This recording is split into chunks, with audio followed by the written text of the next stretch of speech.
Yes, now, ladies and gentlemen, welcome back to the Thomas Rants YouTube channel. I just got finished watching Elimination Chamber 2026, and boy, do I have some things to talk about. Some good and some very bad.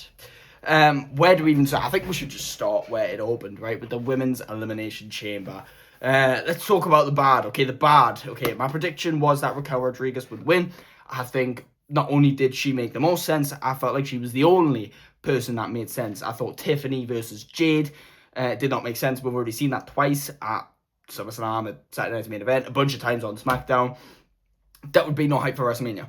Asuka, of course, makes no sense coming out of a tag team, which is ironic because everyone except Tiffany Stratton in this match is a member of a tag team. That's crazy. Asuka obviously makes no sense. Kiara James makes no sense. Alexa Bliss wouldn't be a bad option, but like not really had that solo story build.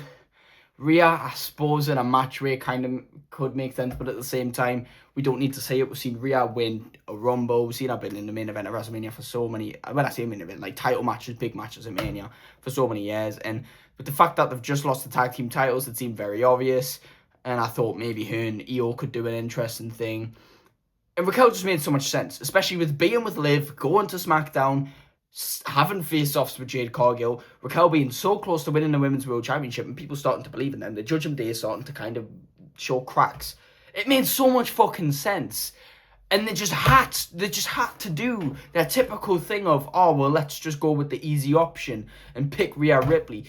Bitch, oh, no, man, I can't stand it. Why? This does nothing for no one. I'll tell you how. Because Rhea Ripley, she's already won the Rumble. She's already won the world title so many times, right? She's already been at WrestleMania, done those big matches, right? So if Rhea Ripley goes to Mania and wins this title, okay, cool, Rhea's new world champion, but what's it gonna mean? Jade beats her, it's like, oh, well, Jade's still champion, like, who cares? Like, do you know what I mean? Like, if Raquel does this, it's like, oh, Raquel's won her first world championship, and it's at Mania, right? And there's a story there, there's a story potential for Rhea Ripley and Io Sky at Mania because they've been best friends, but they still have that competitive side of Rhea never beat Io Sky, and every time they've been in the ring together, they've put on match of the year contender. And last year, I give them match of the year, and I think a lot of people in the WWE universe give them match of the year, and I think a one-on-one match at Mania, given the one-on-one match they had at Evolution, would be great. And they've never strictly had it one-on-one for a long time because it's been interrupted all the time, or it's been a triple threat. So now that Rhea's won this match, where does it leave Io for WrestleMania? Where does it leave Raquel Rodriguez for WrestleMania? It was perfectly aligned. There was no reason for Rhea to win this match, and it really pisses me off. I know she has the loudest pop in WWE. That does not mean she needs to win the Chamber or she needs to be in the world title match at Mania. That just means she needs to be in an interesting storyline and she needs to be utilized.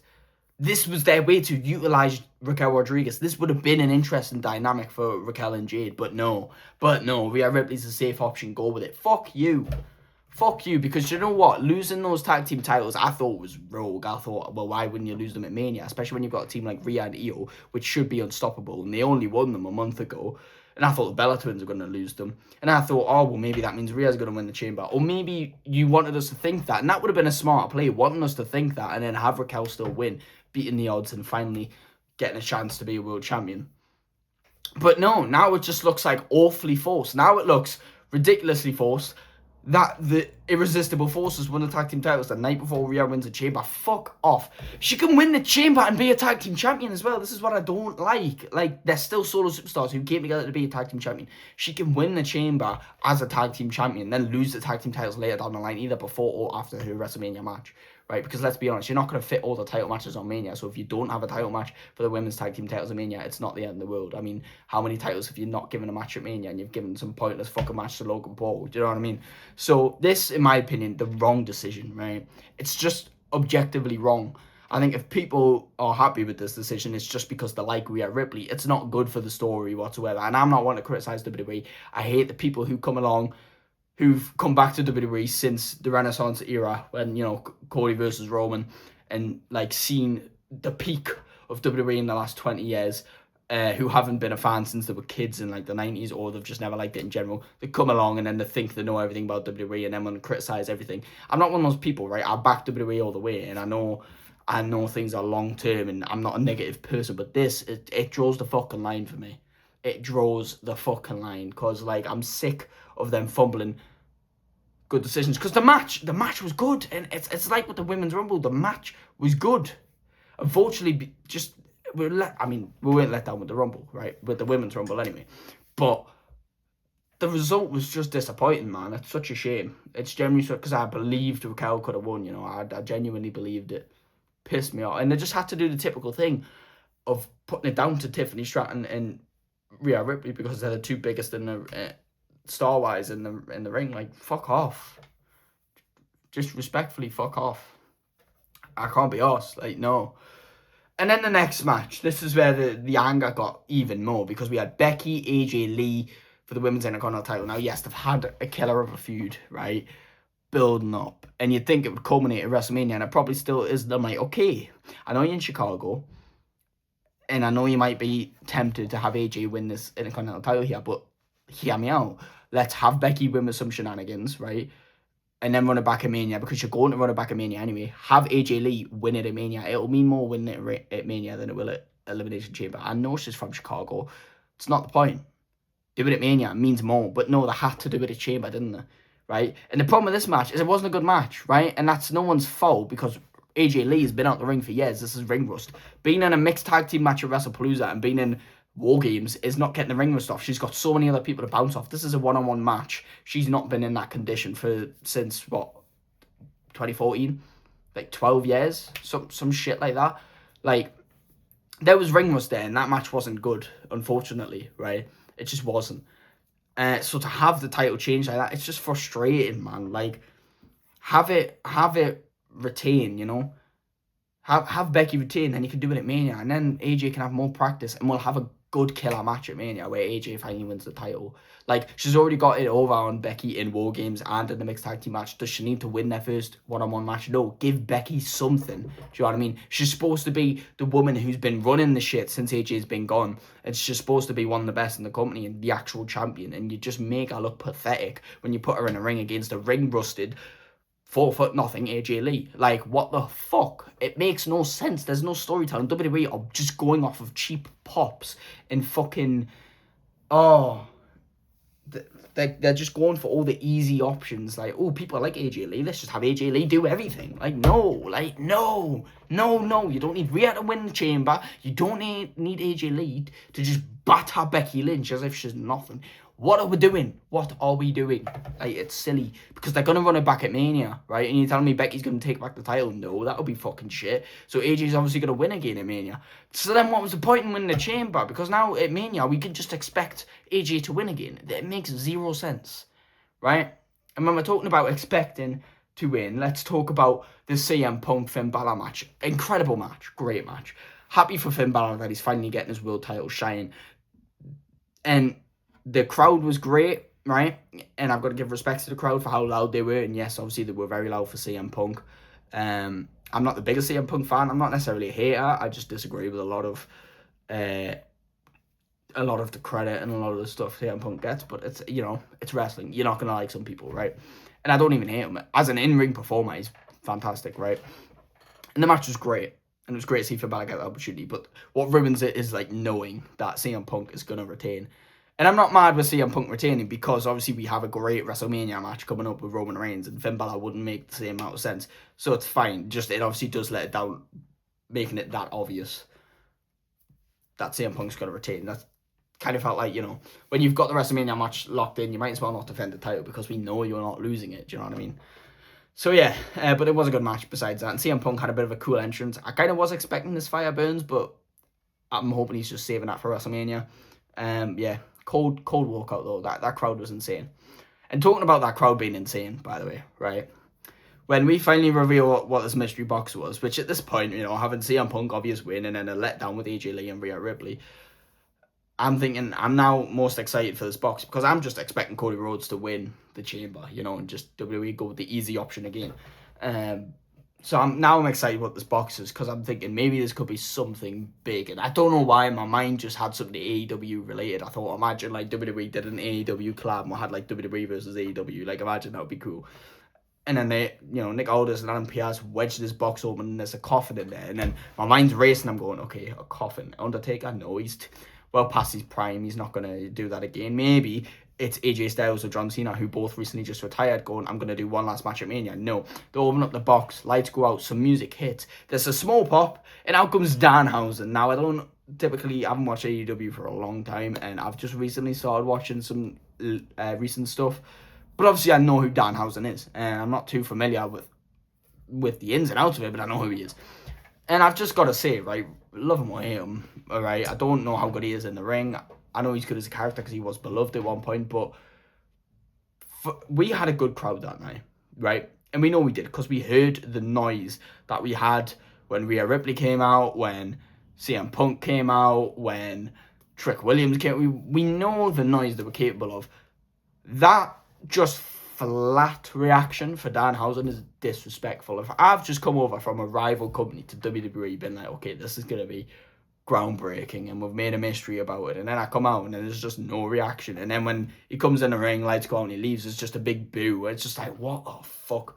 So now I just kind of feel bad because it's making WWE look bad, right? Because he's going to be more appreciated in AEW, and the AEW fans are probably going to eat this up, and then God knows what they're going to do with Danhausen. Is he going to be a big match player? Is he just going to be an on-screen character that's barely used like R-Truth? God knows. God knows. But it was, in my opinion, when I seen it, I thought it was cool because like it was a debut, you know, like it's not one like that, like the Egg, it's Survivor Series years ago. Like it wasn't like a disappointing letdown, you know. It was actually like, okay, that's cool. That's a debut from like a company someone would never seen in WWE before. So yeah, it was pretty cool with that. Then it was time for the men's chamber, and here is my issue. This is where my issues begin, right? I say begin. I've already had a bunch of issues, but with this match, right?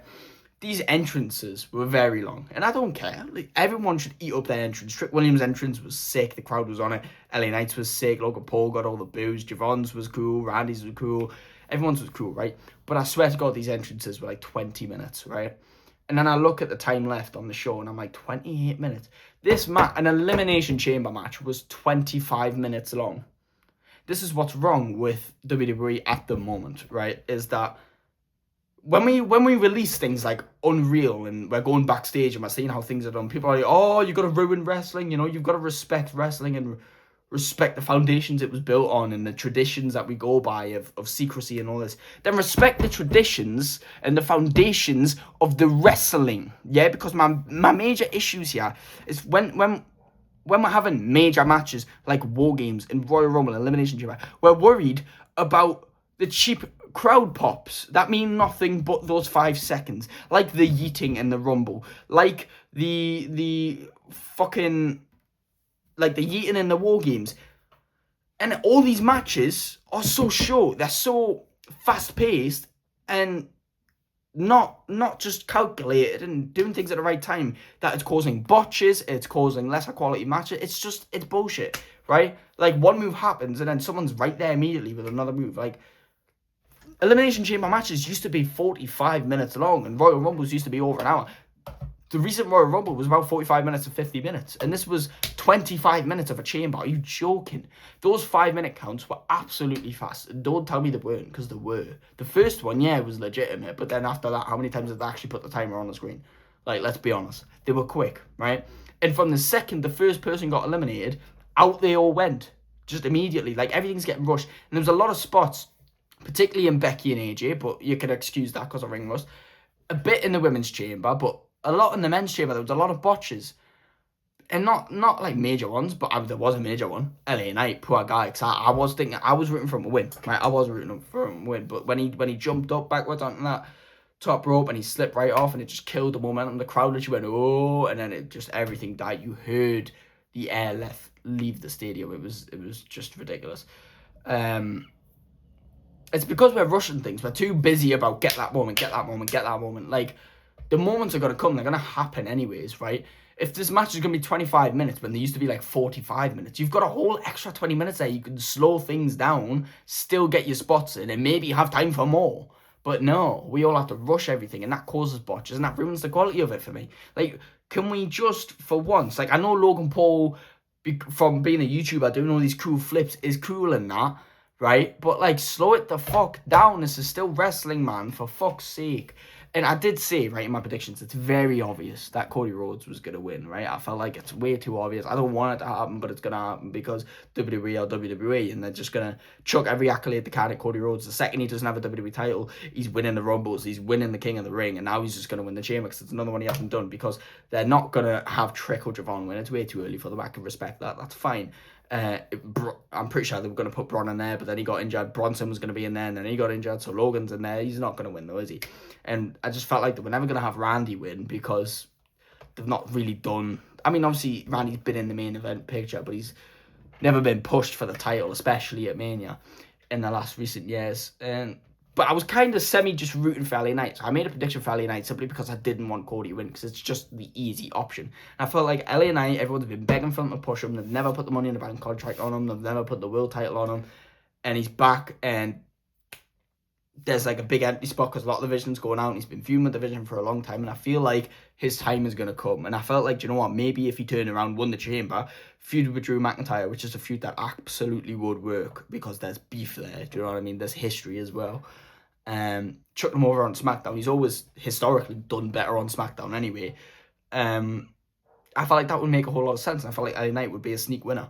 And then, of course, WWE has to beat WWE and chuck all the moments on Logan Paul. Logan Paul gets to eliminate Javon Evans, gets to eliminate LA Knight, gets to eliminate Trick Williams. And they did it that it was like, you know, Logan Paul's stealing the pins. Like, Javon had a big move on Trick that he hit him out of nowhere with his pulverizer. And then, like, who hit a move on... I think he, like, low-blowed LA Knight or something and then rolled him up. And then Cody Rhodes hit Trick Williams with a crossroads and he stole that pin. I get you kind of making them look a bit like cheap, jammy and cowardly, but at the same time, fuck me, can we actually like just look at the bigger picture here?